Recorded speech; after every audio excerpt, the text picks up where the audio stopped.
So not every hip-hop record that is critically acclaimed and people love get vinyl pressings, at least not official ones. In this video, I'm going to show off some of my hip-hop bootlegs that are not only great albums, but they're super rare.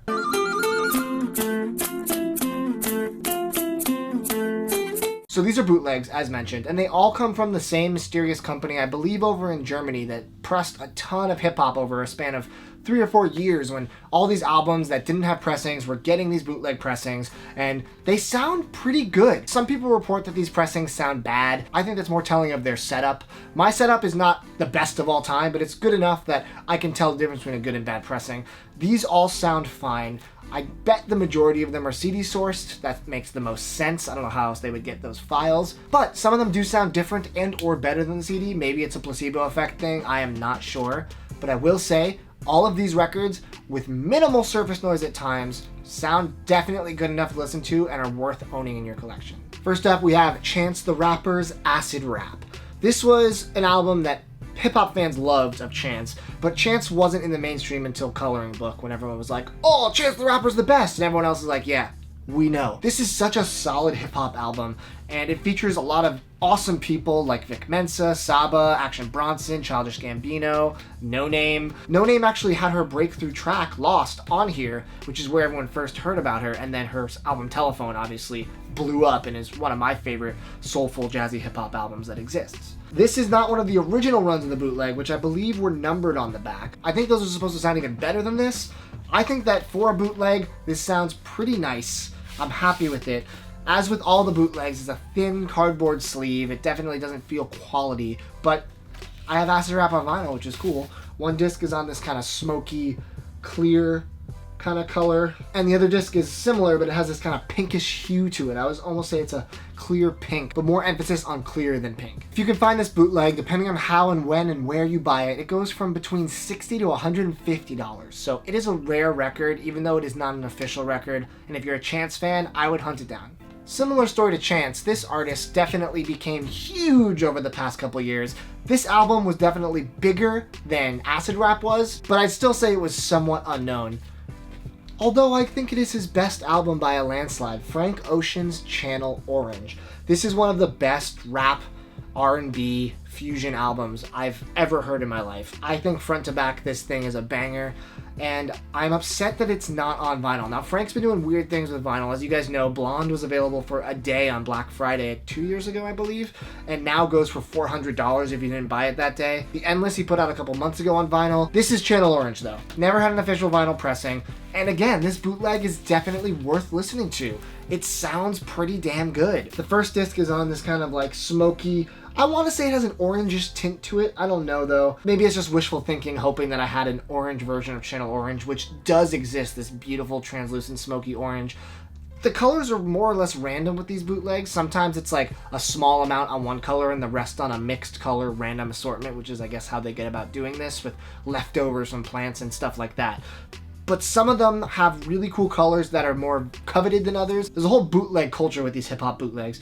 I would love the orange Channel Orange. It's definitely a grail of mine, even though it is not an official release. And the other one is on this more pink than clear translucent pink.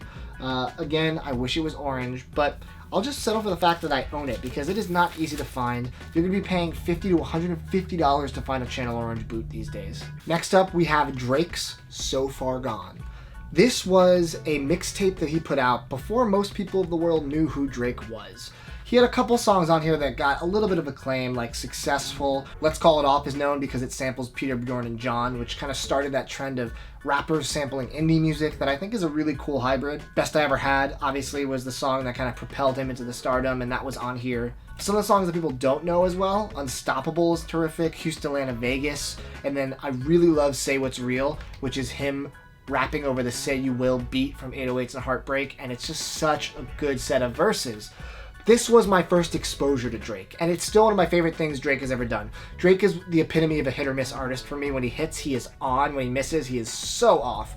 But this is something that is worth owning, and I got the limited color. It matches the red dollar bills and hearts in the front of the red vinyl, and this is actually 2 shades of red, which is cool. This first one is this translucent smoky one that looks opaque unless you're looking at it under light. The second one is this beautiful pinkish red marbly smoky color. I think they look awesome. I bought this right when it went up, and I think the first run was on these reddish colors, and the rest are all on random color. But yeah, this sounds really nice. You know, not a lot of mixtapes get pressed to vinyl, unfortunately, and this is one that definitely deserved it. So Far Gone is going to cost you $50 to $75 if you can find it. Good luck. Kanye's got a lot of friends and enemies, but mostly friends. And they call themselves Good Music. Good Music came out with a compilation album called Cruel Summer. We're all still waiting for Cruel Winter, but Cruel Summer exists, and it exists on vinyl thanks to this company.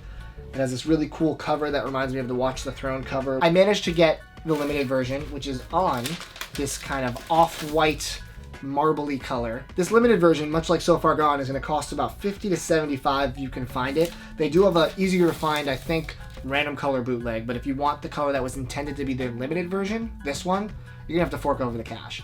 Now, Cruel Summer is a very good album that is split down the middle. The first half are some of my favorite hip-hop songs. You got To the World, Click, Mercy, New God Flow. Really good stuff, just hit you with them back to back to back. And the second half is super forgettable for me, but at least I have it on vinyl and can spin that first disc as much as I want. Of course, I gotta mention Kanye. I have this Kanye The Life of Pablo bootleg because his awesome most recent album never made it to vinyl, much to my chagrin. But this album is so good, and the really interesting thing about this bootleg is that it's the first iteration of the album that dropped. Now, if you're a Kanye fan, you know what that means, but if you're not a Kanye fan, Kanye made this a living, breathing album where after he released it to streaming services and made it public to listen to, he made changes and altered the songs as far as changing the entire beat sometimes. That is a weird, unprecedented thing for an artist to do, but leave it to Kanye to push boundaries. This is the first version that's missing some of the things that the most recent version has. One of them I'm bummed about. There are some subtle changes that he did to Father Stretch My Hands Part 1 that are beautiful. Nice kind of angelic choral sounds in the background that he adds that really boost certain parts and give it a lot of emphasis that I feel like it needs. But the sad thing is he changed the song Feedback on the newer version, and the beat is so much less hard. He just chopped the balls right off that song. And now I have the original version on a physical media, and I love it. It's one of my favorite songs with the original beat. The new one killed it for me. So I'm glad that I have a way to spin the original song before he made his weird alteration to it. This is the most coveted version of the Pablo bootleg.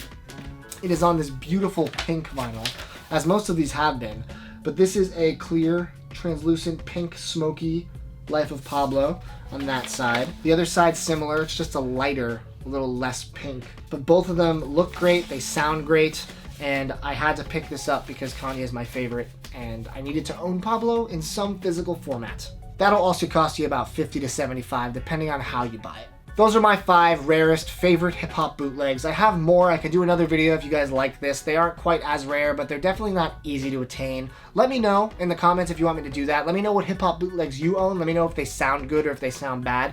If they sound good, I might have to add them to my collection. If you like this video, give it a thumbs up. Please subscribe. More videos soon.